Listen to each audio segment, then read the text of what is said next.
पुढे महत्त्वाची बातमी एमपीएससी औषध निरीक्षक पेपरफुटी प्रकरणामध्ये राहुल गांधी यांनी ट्विट केले आणि राज्य सरकारवर टीका केली। महाराष्ट्राच्या विद्यार्थ्यांनी एक लढाई जिंकली, परीक्षा रद्द ही सरकारची मेहरबानी नाही, विद्यार्थ्यांचा विजय आहे असं राहुल गांधी यांनी म्हटलंय। तर राहुल गांधी यांनी या संदर्भातलं ट्विट केलंय, पाहूया आपण एकदा काय नेमकं राहुल गांधी यांनी या संदर्भात ट्विट केलंय। एमपीएससी औषध निरीक्षक पेपरफुटी प्रकरणामध्ये राहुल गांधींचं हे ट्विट आहे आणि ते म्हणतात, एमपीएससी ड्रग इन्स्पेक्टर परीक्षा आणि संपूर्ण भरती प्रक्रिया रद्द करण्यात आलेली आहे।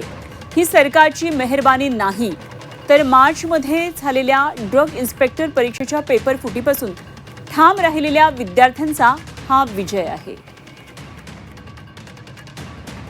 त्यांच्या ट्विटमध्ये राहुल गांधी पुढे म्हणतात, आम्ही दबाव सहन केला, टोमणे ऐकले, अनेक महिने वाट पाहिली, पण आम्ही आवाज उठवणं कधीच थांबवलं नाही। मला तुमचा सर्वांचा अभिमान आहे, पण लक्षात ठेवा, परीक्षा रद्द होणं हा विजय आहे, न्याय नाही। जोपर्यंत पेपरफुटीला जबाबदार असलेल्यांना शिक्षा होत नाही, तोपर्यंत ही लढाई अपूर्ण आहे।